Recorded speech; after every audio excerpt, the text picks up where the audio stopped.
here, and of course I'm very excited because I have gotten my nose on another Vetiver fragrance. And that fragrance is Vetiver Extraordinaire, brought to us by Editions des Parfums FREDERIC MALLE back in 2002. Now, this sample was kind of a surprise to me, because when I had received my package of samples from John, X2 Girls 1 Cup, I did not know that this sucker was going to be in there.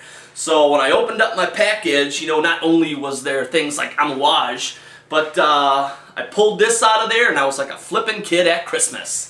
Very, very excited because I have been dying to get my nose on this Vetiver. And I was almost going to blind buy this for my birthday present, because I was almost thinking it might be kind of fun to do something expensive, to do something surprising, something that I had never gotten my nose on before, and just go ahead and do a blind buy of it. And it turns out it would have been a pretty safe blind buy.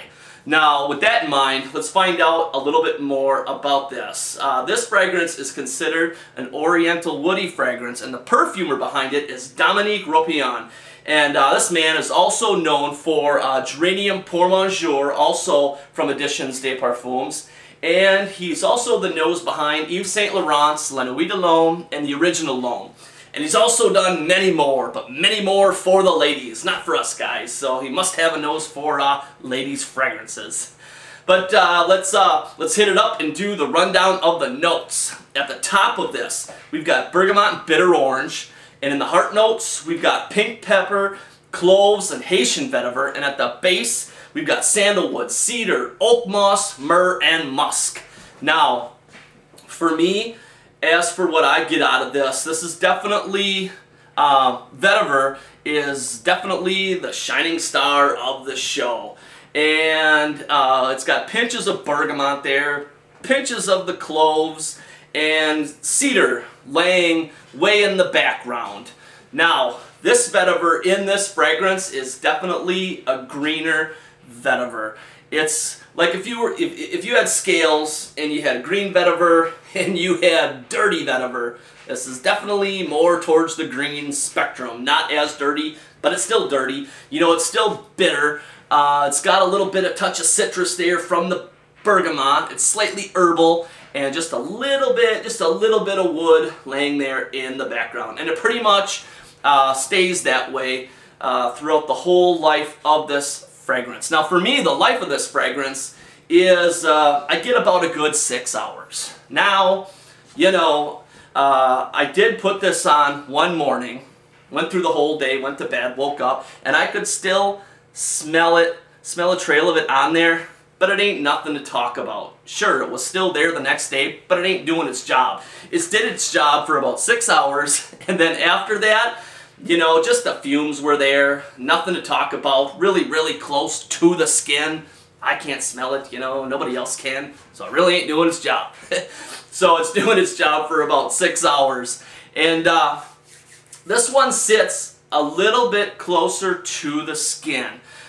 Projection, the scent bubble, it doesn't really jump out, but the sillage on this is great. You know, vetiver's weird. Even though it sits closer to the skin, if a draft or a little bit of air picks up on it, that sucker travels with the wind for sure, because I've had other fragrances that sit close to the skin, but I can never pick it up, you know, I can never smell it. With this, you know, it travels well with the air, and I'm constantly getting whiffs of it, reminding me that I'm in heaven, because I love vetiver.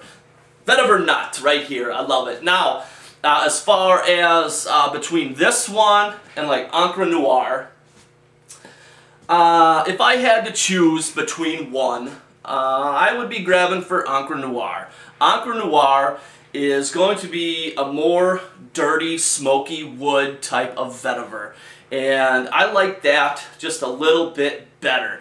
Encre Noire's vetiver is more on the soil range and less on the green, where this one is definitely more of a green type of vetiver. I could see this one being a little more pleasing to the masses, maybe, I don't know.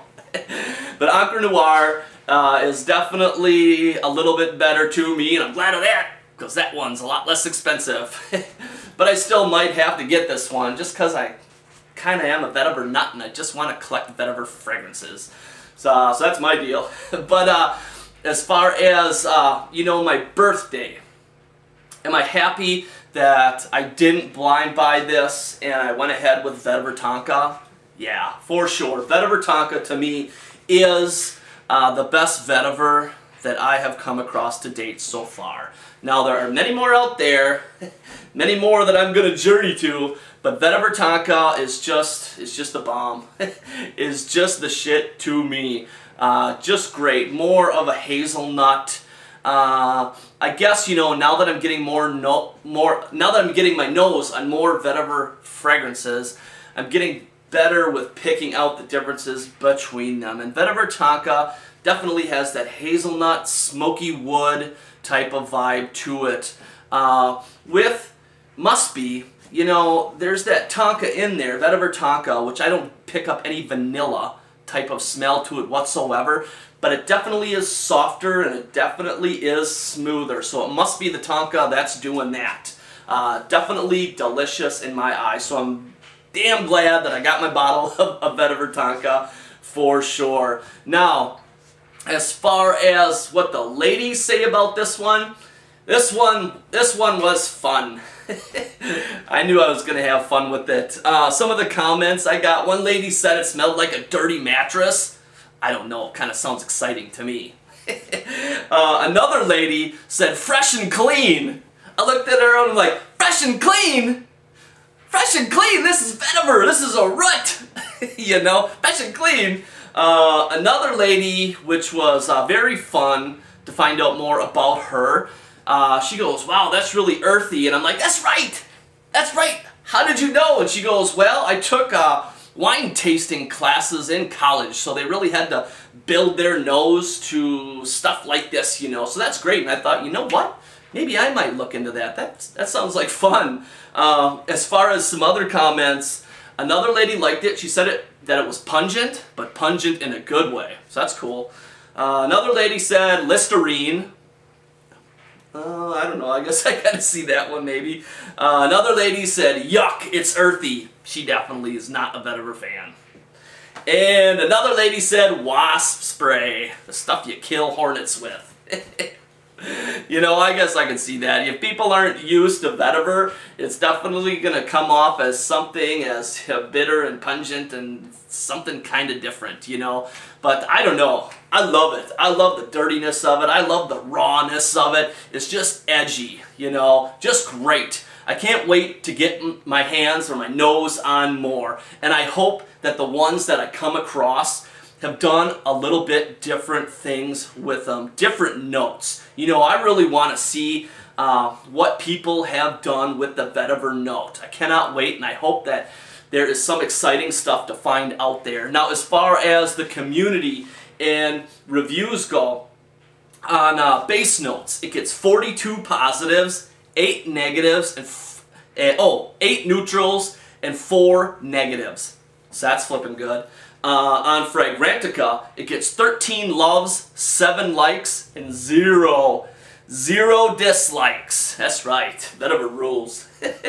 And as far as Luca Turin, my man gives it 4 stars. I would have to agree with him on this one. You know, this is definitely a great vetiver fragrance for sure. I just wish I got better longevity out of it. You know, for an eau de parfum, you think that, damn, you think you would get just a really strong 10, 12 hours out of this beast. You know, so much so that if you wanted to wash it off, the sucker ain't coming off. You're stuck with it. That's what I think an eau de parfum should be. Alright guys, before I bring Amanda in here, I just want to touch base on one thing.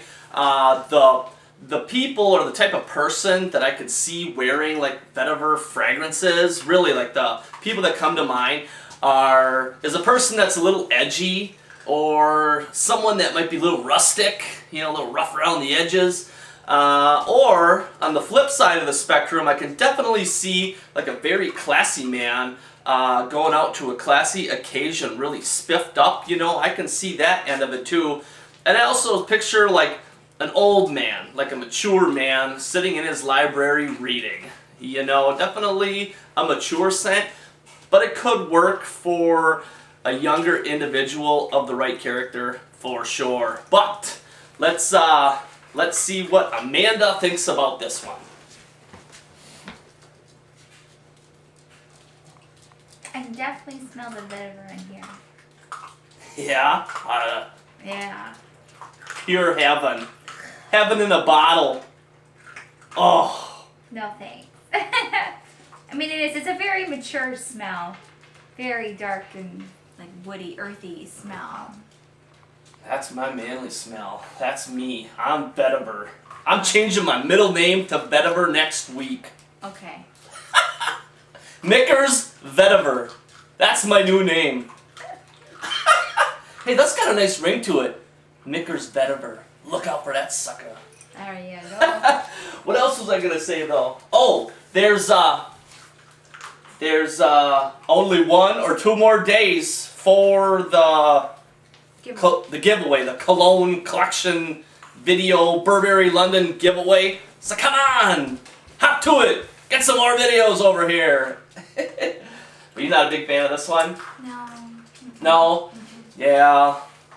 It's half and half. A lot of the women, a lot of them didn't like it. It smells more like a nice fall, winter smell just because how earthy it is. Like leaves falling and everything. Oh, it's gorgeous. Today I was mowing the lawn and I sprayed this on before I went out to mow the lawn. So I was getting a mixture of this and like the fresh cut grass. I was in flipping heaven. I was mowing the lawn. I'm like, damn, this smells good out here. It was good.